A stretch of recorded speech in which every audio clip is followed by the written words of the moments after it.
Hi there, my name is Oliver. Tonight I will be reading chapters 1 and 2 from The Sword and the Chain, Book 2 of the Trilogy, Guardians of the Flame, The Warriors. In this second novel, we pick back up with Carl, Andrea, Ahira, Louis, and Hakim as they continue their lives in the world that was once, for them, a mere fantasy. They have been charged with ending the practice of slavery in this world, as payment for the resurrection of Ahira by the Society of the Healing Hand at the end of the last book, the Sleeping Dragon. With the help of the dragon Elagon and all the engineering know-how Louis can muster, they might just manage it. Let's get into it. The Sword and the Chain. I find that the great thing in this world is not so much where we stand, as in what direction we are moving. To reach the port of heaven, we must sail sometimes with the wind and sometimes against it. But we must sail, and not drift nor lie at anchor. Oliver Wendell Holmes. Part 1. Betrayal. Chapter 1. Profession. "Where do we go from here?" Carl Cullinane asked, sitting next to Andrea Andropoulos on the largest of the flat stones surrounding the ashes of supper's campfire. He squinted at the setting sun as he sipped his coffee. Andy smiled. Carl always liked that smile. It brightened up what had already been a bright day. "Do you mean that metaphorically?" she asked, tossing her head to clear the wisps of hair from her face. Extending a slim, tanned forefinger, she stroked his thigh. "Or are you asking where the two of us can slip off to get some privacy?" She looked up at him, her head cocked to one side. "I would have thought that last night would have been enough for a while. Let's wait until dark, shall we?" He laughed. "That wasn't what I meant. I was talking about how long we're going to stay here on the preserve. The Hand Society isn't going to let us live here forever.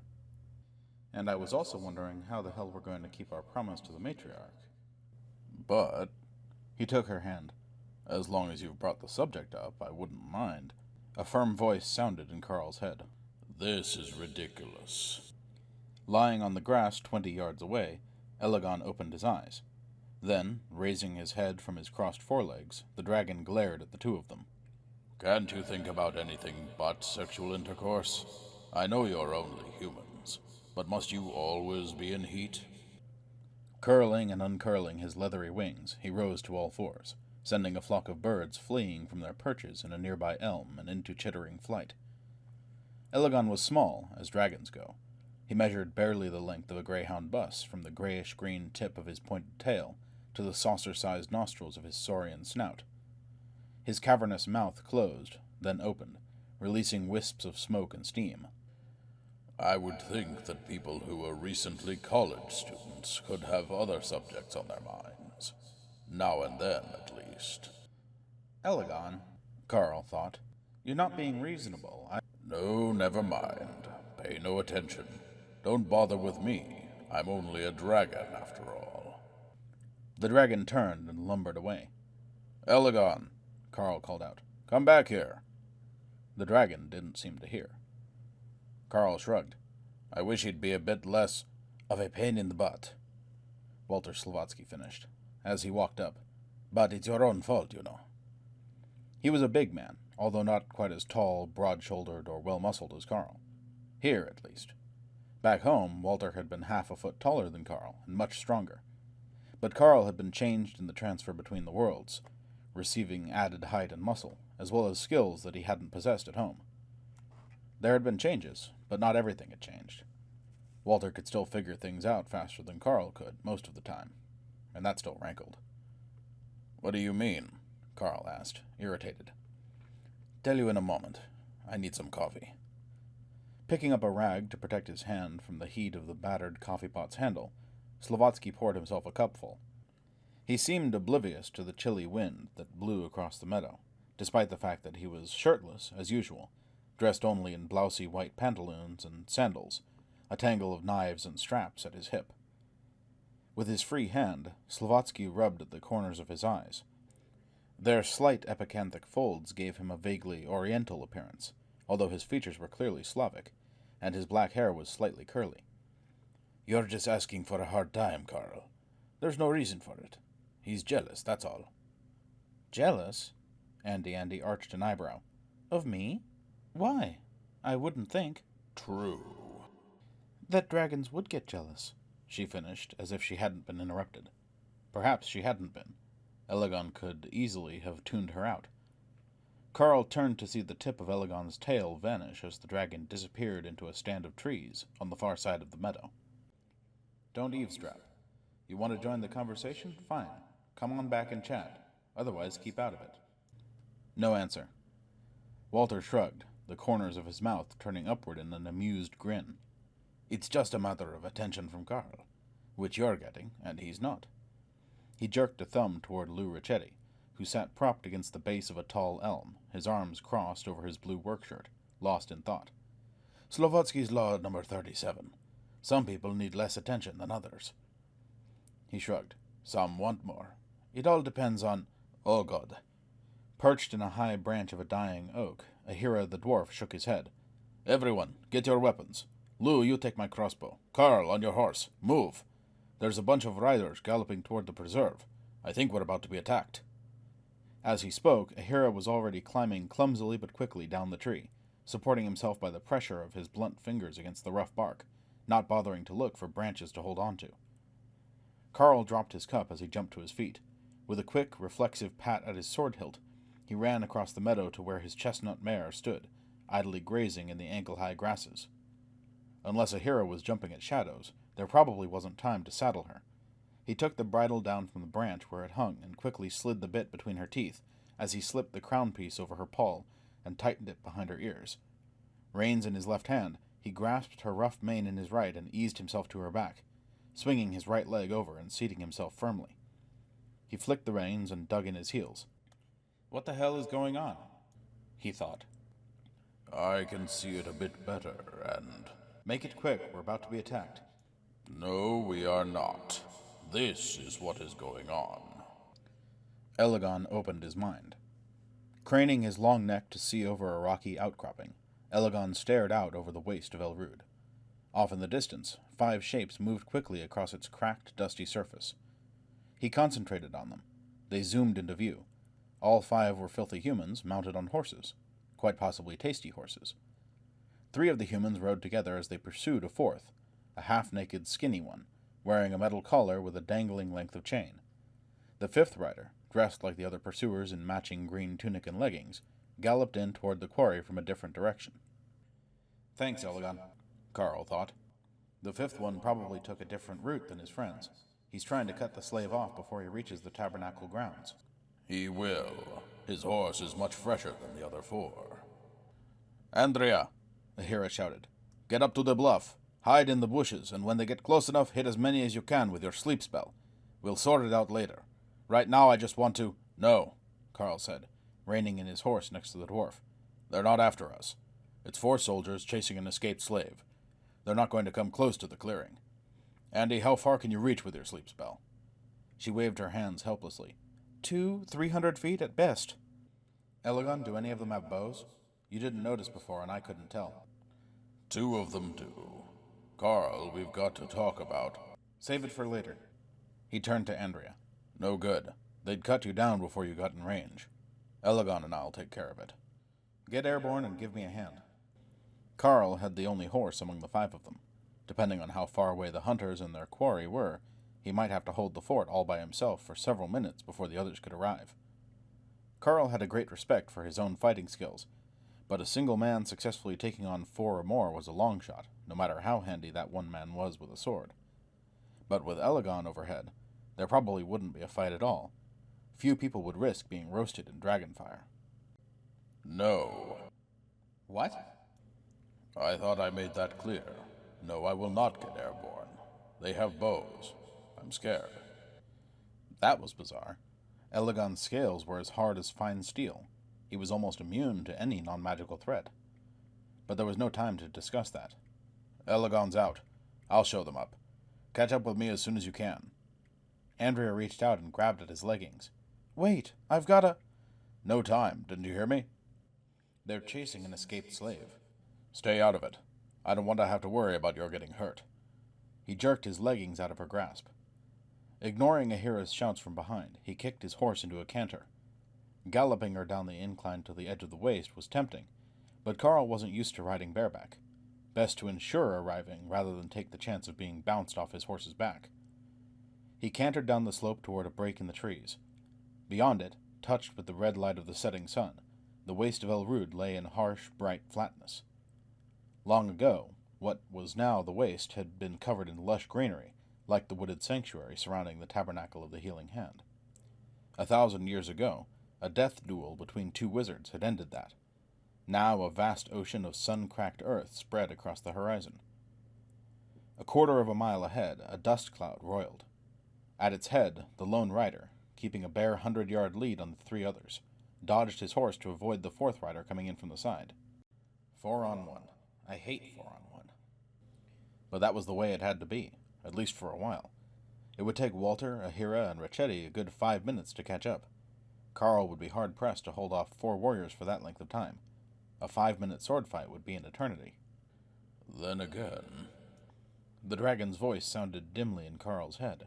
You might just be able to talk to them. Bets? He dug in his heels. As he neared the quarry, the man swerved his horse away. A half-naked, skinny wretch with a badly scarred face, rivulets of sweat running down his dust-caked chest. He jerked on the reins with his cuffed hands, the dangling links of chain tinkling in the bizarre merriment. Navar! Carl called out in Arendra. Don't run. Tarar Amali! I'm a friend. No good. The man obviously figured that Carl was with the others. His clothing was similar to theirs. To him, it must have looked like a trap, as though yet another horseman had appeared to cut him off, just a few hundred yards away from the sanctuary of the tabernacle grounds. A low moan escaped his lips as he cut perpendicularly across Carl's path. As though he had waited for just this chance, the fourth pursuer let fly a whirling leather strap, weighted at both ends. Twisting through the air, it spun across the intervening yards and tangled itself in the rear legs of the quarry's horse. Whinnying in pain and fear, the horse tumbled to the ground, sending the rider flying. He tumbled head over heels on the rough ground, and then fell silent. There wasn't time to see to the fallen man. If he was dead, there wasn't anything to do. Injured, he probably could keep for a while. Slavatsky, Ahira, and Racchetti would be along with the bottle of healing drafts. Reaching across his waist, Carl drew his saber. Easy now, he whispered to his horse, while he settled the reins in his left fist. Just stand easy. He waited for the 4 soldiers. As their horses pranced to a panting halt, he took a quick inventory of their weapons. All 4 were swordsmen, wearing the wide-bladed short sword popular in the Aran regions. Carl could probably handle that, on horseback. His ruddy mare was a large and powerful animal.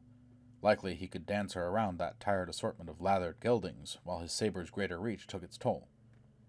But the 2 at the rear of the group had crossbows strapped to their saddles. That could be bad. Very bad. But crossbows? If they had them, why hadn't they used them? Stupid. Dead. Isn't worth much. Elagon's voice was dim now that Carl was on the very edge of the dragon's range. Worse, the flow of words had developed gaps when Elagon wasn't concentrating. Right, he thought, wondering if the dragon could hear him. He faced the 4 men. Revathed, he said, letting the guttural Arendra R roll off his tongue. It stops here. The leader, a burly, bearded swordsman, answered him in the same language. This is none of your concern, he said, moving his horse closer to Carl's. The slave is the property of Lord Melon of Metrail, whose armsmen we are. Laws regarding abandoned property do not apply. Carl could just barely hear Elagon. Stall. Just stall. He couldn't stall for long. The younger of the 2 bowmen had unstrapped his crossbow and was fumbling for one of the bolts in the wooden quiver strapped to the cantle of his saddle. But it was at least worth a try. You, he said in Arendra. If you touch that bowstring, I'll take it away from you and wrap it around your throat. The largest of the 4 was almost a head shorter than Carl. Perhaps he could intimidate them for a few minutes, until the odds evened up. The bowman, a blond youth who looked to be in his late teens, sneered. I doubt that, he said. But his fingers stopped their search for a bolt. Good. Just a few more minutes. Now we can talk. he said, lowering the point of his sword. He listened for sounds from behind him. Damn, nothing but the clattering of hooves as the quarry's horse got to its feet. The escaped slave was, at best, feigning unconsciousness. At best. To hell with it. He is not a slave. Not anymore. He's under my protection. It was only fair to give them a chance. Carl had made a promise to the matriarch, but he could hardly fulfill it by killing everyone in this world who tolerated, or even supported, the ownership of people. It wouldn't work, even if Carl was willing to wade through a sea of blood. Damn it. There had been a time when the most violent thing Carl could remember doing was blocking too hard during a karate lesson. But there have been some changes made.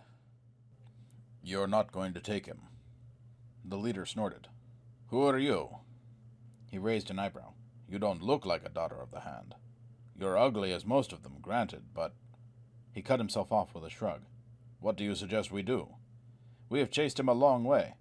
Turn around and ride away, Carl said. We will just leave it at that. The leader smiled, his right hand snaking across his body toward the hilt of his sword. I doubt... His words turned into a bubbling gasp as the point of Carl's saber sliced through his throat. One down. Carl kicked his horse over to the next swordsman, a pock-faced, beardless one, who had already drawn his sword. There was no time to waste. He had to take this one out and get to the bowman quickly.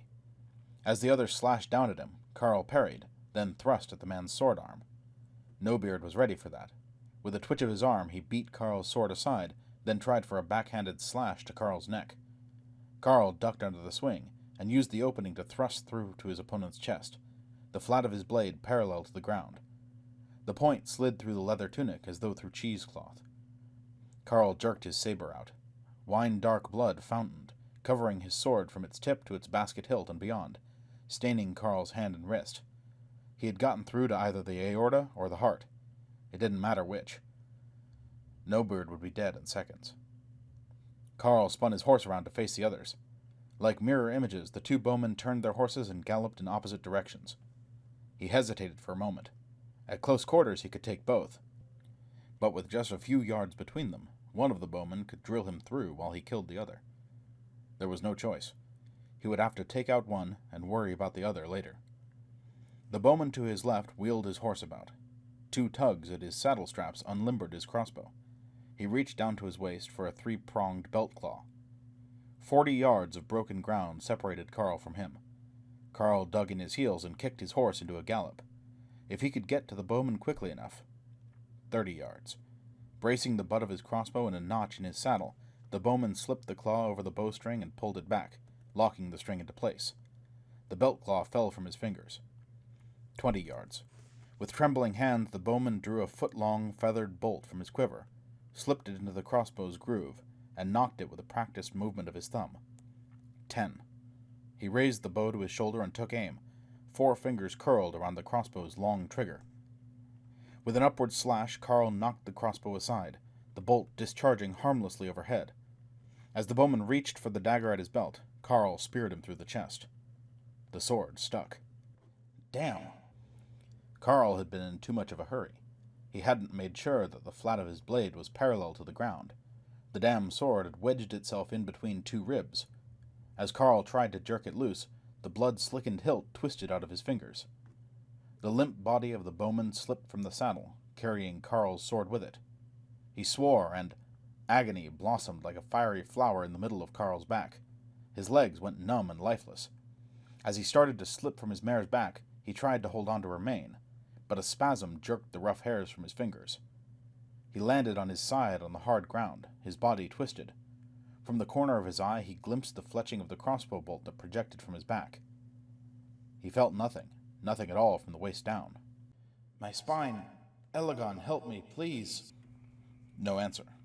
Nothing. Through a red cloud of pain, he saw the other bowman still his horse's jittery prancing and reload his crossbow, taking the time to aim carefully. It was the blond boy he had threatened before.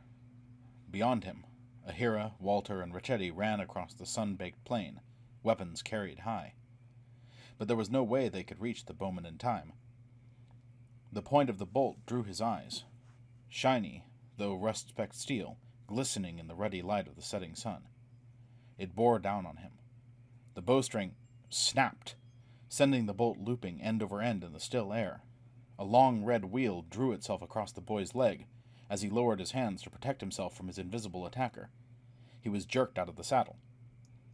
He collapsed in a heap as Walter Slavatsky ran up and took up a position standing over the boy, one knife in each hand. Go take care of Carl, Slavatsky addressed the air. I'll see to this trash. A staggered line of dust puffs drew itself across the ground toward where Carl lay. Easy, Andy's voice murmured. Lou has the bottle of healing drafts. It won't hurt much longer. Gentle, invisible fingers cradled his head. Quietly, she spoke harsh, awkward syllables that could only be heard and forgotten, while Carl watched Lou Ricchetti puff and pant his way across the plain, an ornately inlaid brass bottle cradled in his arms. And then, as her dismissal of the invisibility spell began to take effect, the outline of her head appeared, superimposing itself over his view of Ricchetti. The image solidified. First, the brown eyes, faintly misted with tears. Then the slightly too long, slightly bent nose, the high-boned cheeks and the full mouth, all framed with the long brown hair that was now touched with red highlights in the light of the setting sun. Carl had always found Andy beautiful, but never more so than now. Andy, my legs. You stupid shit! She slipped an arm under his shoulder and clumsily flipped him over onto his belly. Quick, give it here! A cork popped. A wrenching pain forced a scream from his mouth as the bolt was drawn from his back. But horridly, the pain still vanished in mid-back. He was paralyzed. No. Please, God, no. He tried to talk, but his mouth was as dry as the waist. And then a liquid coolness washed the pain away. It vanished, as though it had never been. Twitch your toes, Carl, she commanded. He tried to, and they moved. He was all there. He felt everything. Everything from the top of his aching head all the way down to where his right big toe throbbed. Probably sprained it when I fell. Thanks. He tried to get his arms underneath him, to push himself to his feet. That will be enough of that, Andy said. We're running short of the healing potion. I had to give you most of it to take care of the hole in your back. We can't afford to have you swallow any more just to take care of the shock to your system. So you just lie there. I've got to go see to the man that got knocked off his horse. Don't bother, Ahira said, his voice a low rasp. Must have snapped his neck in the fall. He's dead. Damn. But Elagon's voice sounded in Carl's head. He died free. You gave him that gift. Wonderful. Tears welled up. He hadn't done anything right. He should have listened to Andy. If he had only waited a few moments, she could have cast her spell of invisibility on him. The escaped slave would never have been scared into turning aside. The bola would have missed, and Carl would never have been shot, not while he was invisible. It could have all been done so easily, if only he had waited. And now it's all a waste. No, it was not. That's easy for you to say, coward. Listen to me, Carl. He was too far away. I couldn't hear much of his mind as he tried to escape. I don't even know his name. But I did hear one thing. When he saw you and mistook you for one of his pursuers, I heard him thinking, no, I'd rather die than go back. And if I'd waited, he still would have died, sometime soon. Perhaps 10 years from now, perhaps 50. No time at all. You humans are so ephemeral. But he might not have died free. Always remember that he died a free man. And was that so much? He thought so. What right have you to dispute it? The dragon's mental voice became gentle. You've had a difficult time. Go to sleep now. Lou will rig a travois and will bring you back up to camp. But sleep. Weariness welled up and washed him in a cool, dark wave. Ahira looked down at the bound form of the blond bowman and swore softly under his breath. What the hell are we going to do with this? The youth didn't answer. He just stared listlessly at the ground. The dwarf rested his hands on the hilt of his double-bladed battle-axe.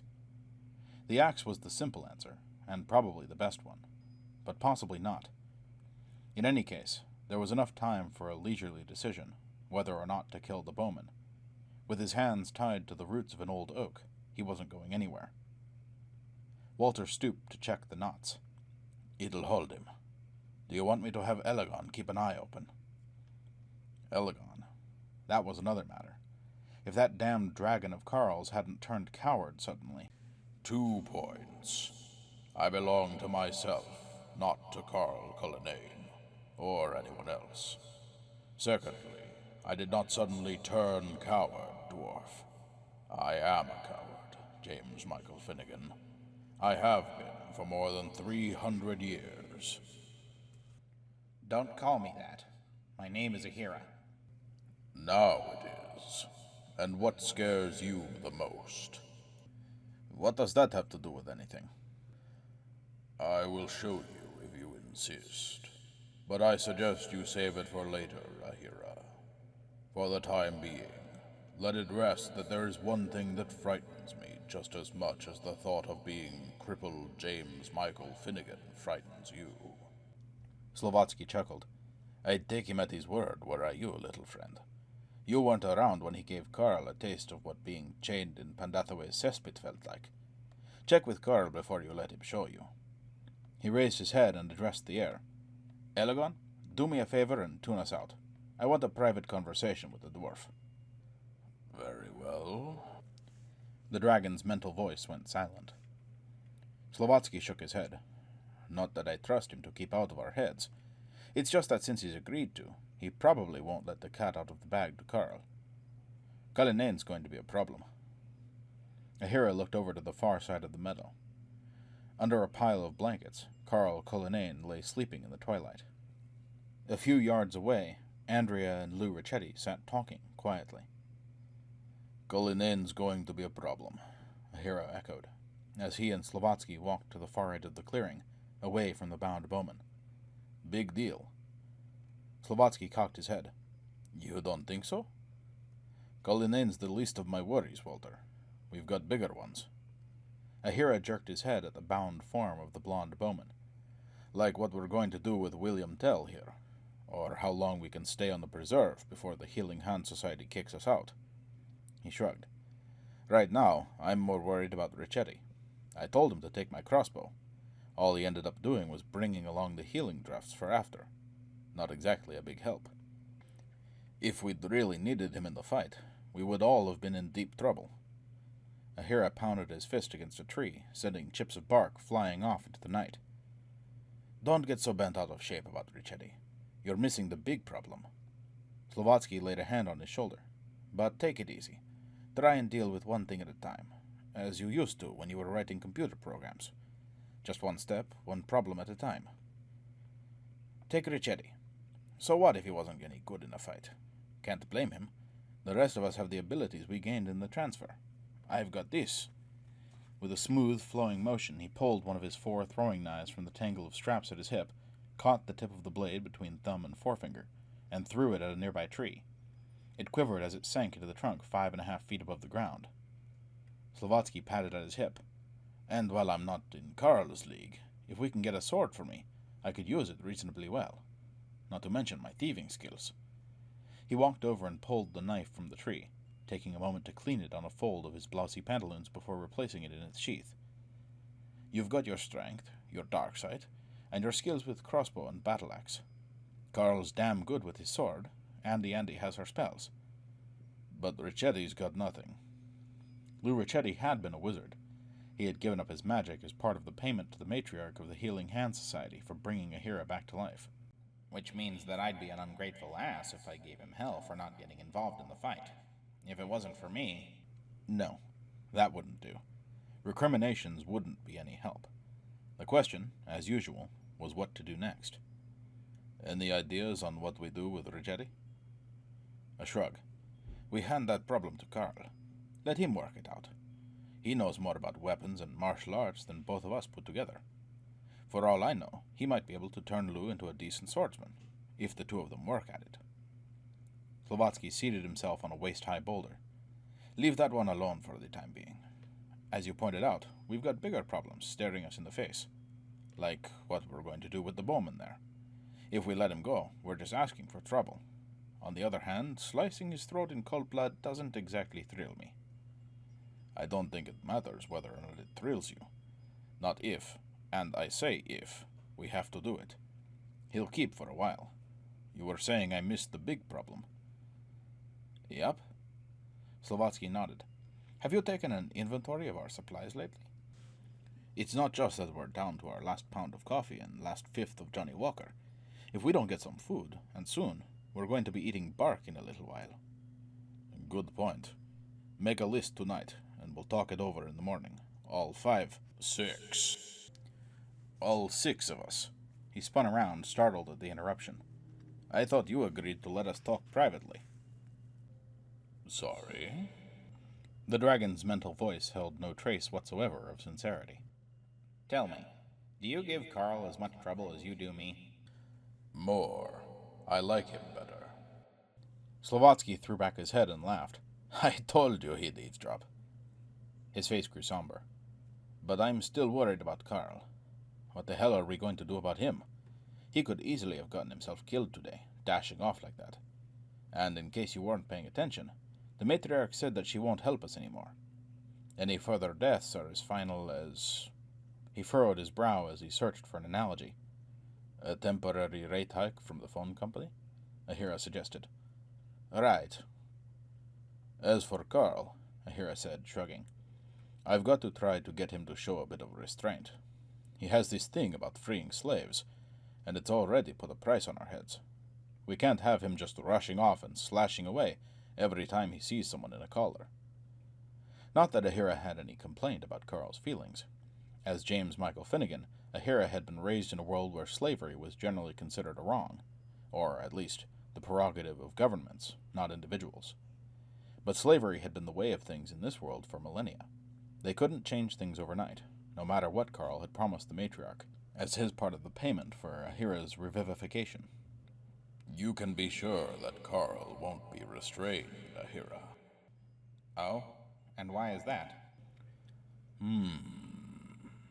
Just call it professional pride. Walter Slovatsky nodded. The dragon's got a point. He rubbed the back of his hand over his eyes and yawned.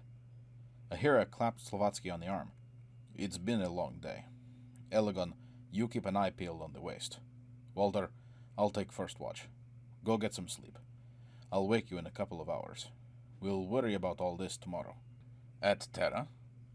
Slovatsky didn't wait for an answer. He walked off, whistling the theme from Gone with the Wind. Chapter 2. That isn't much, is it? We should be careful to get out of an experience only the wisdom that is in it, and stop there, lest we be like the cat that sits down on a hot stove lid. She will never sit on a hot stove lid again, and that is well, but she also will never sit down on a cold one anymore. Mark Twain.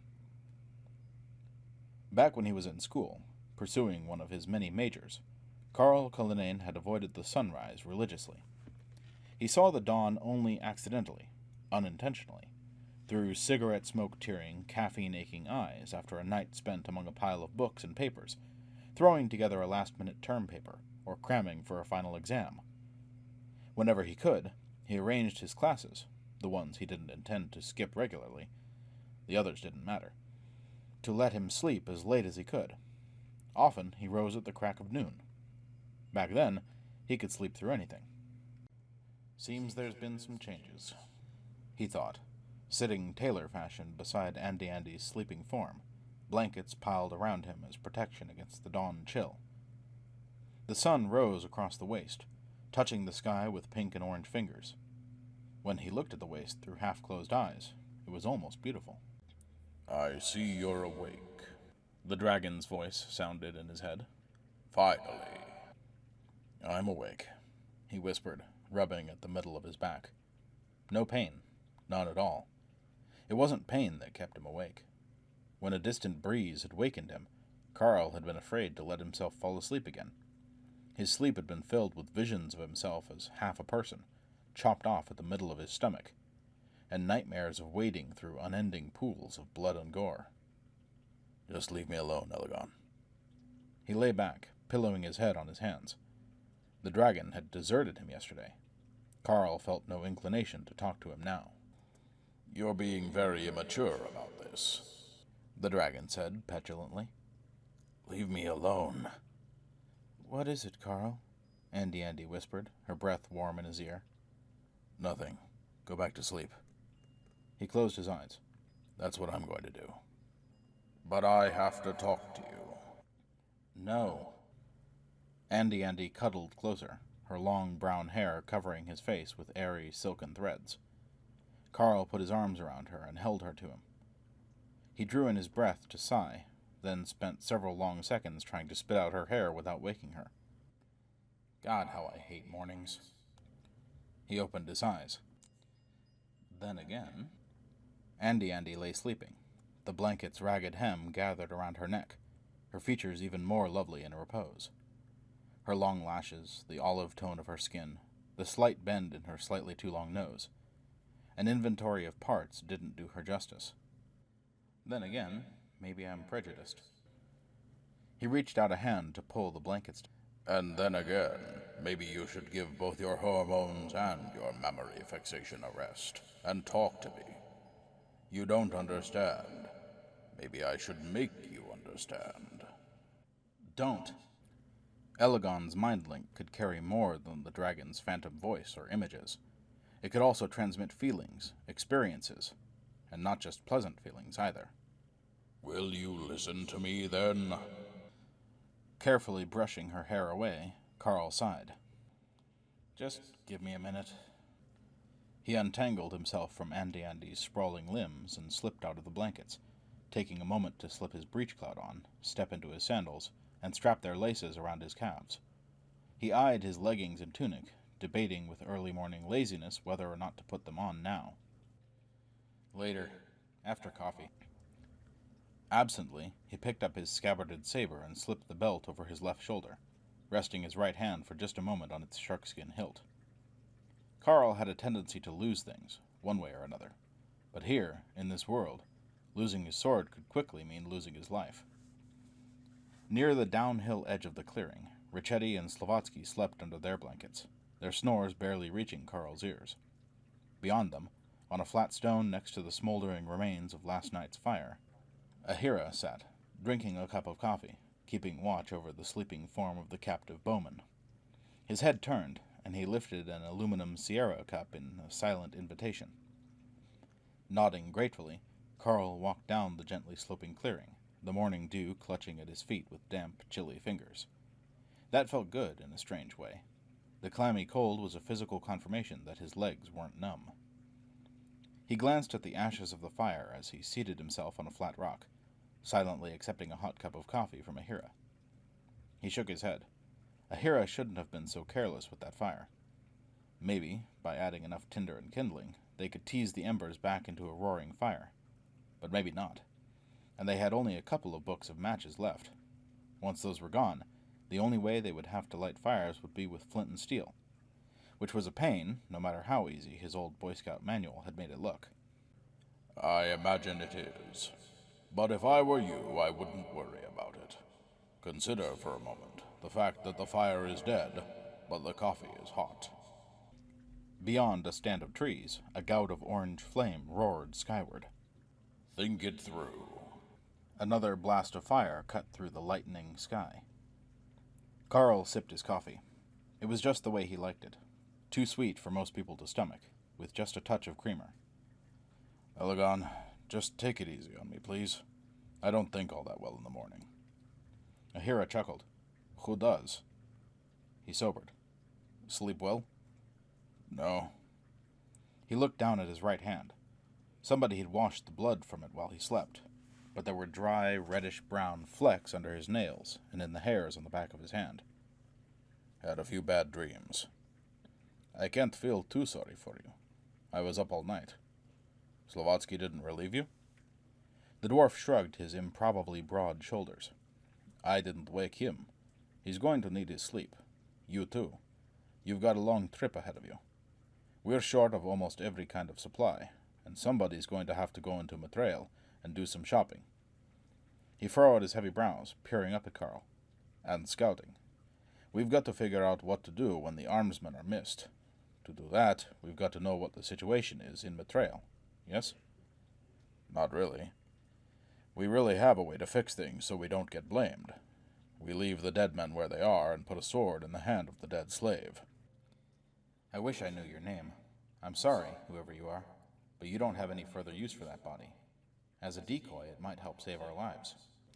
If anyone comes around to investigate, he'll have to decide that the slave had turned to fight, driving one off, killing the other three. Their horses just wandered away. Ahira snorted. You do wake up slow. The locals are going to think that an unarmed, half-starved slave killed 3 swordsmen? As long as there aren't any other suspects around, they will. Either that or they'll have to decide that somebody, for no apparent reason, came from God knows where to the slave's defense. That doesn't sound likely. No, it doesn't. Happens to be true, that's all. Occam's razor, Ahira. Most people use it all the time, even if they can't tell you what it is. Carl drank some more coffee. Got another idea? No. Then let's give mine a try. Agreed. The dwarf nodded. Andrea, Richetti, and I will take care of it. We'll keep their horses, yes? Yes. Not that the poor assortment of flea bags would be of much use. But there's something you're missing, Carl said. We're low on healing drafts. Someone has to go over to the tabernacle and see if we can pry some loose. Besides, I want to see how Dory is doing. Ahira nodded. I'll give it a try, tomorrow. Although, the matriarch did say we're on our own. No more help. And that could mean that they won't give us any. Not that they won't sell us some. We do have the coin Walter and I took off Ullman. Only because I brought it here. You abandoned it near the gate between worlds. Carl ignored the dragon and spoke to Ahira. We should be able to meet their price. You hope. I'll check it out. And see how Doria is, if I can. You get the Matrail shopping trip. Agreed. Carl stood. I'd better go saddle up my horse and get going. No. Ahira shook his head. Not until dark. You're taking Walter with you. I know, Carl said, irritated, that you don't know much about horses. But putting 2 men our size on one isn't good for a horse, even when there's no hot sun beating down. And we can't take one of the new horses, they might be recognized. So I'd better ride in alone, just me and my horse. I like her. She did good yesterday. Meaning that I didn't. Exactly. Ahira scowled. First of all, you're not taking your horse. Elagon's going to fly both of you over tonight and drop you off outside Matrail. I want Walter to go along, to keep an eye on you. You've got a tendency to get into trouble. He swigged the last of his coffee, then set the cup down gently on a flat stone. As far as Elagon goes, Carl, I wish you'd learn to be a bit more patient with the people you care about. I had a long talk with Elagon last night. He had his reasons.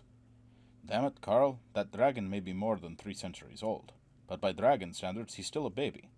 You don't expect a child to do the right thing, not when he's scared out of his wits. And what the hell did he have to be scared about?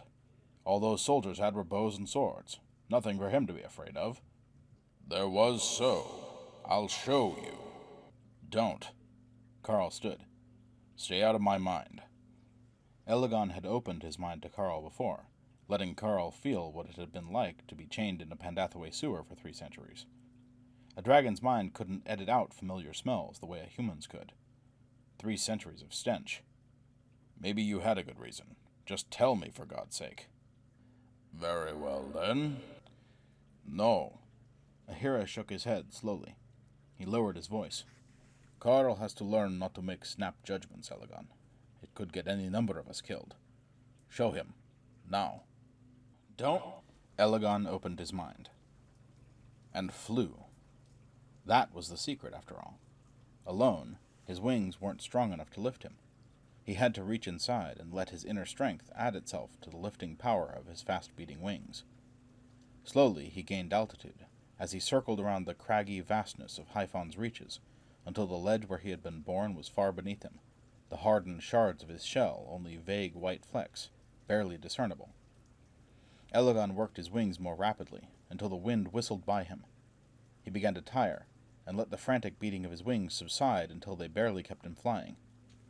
Then it occurred to him that if his wings weren't sufficient, possibly they were superfluous. Perhaps his inner strength alone could support him in the air.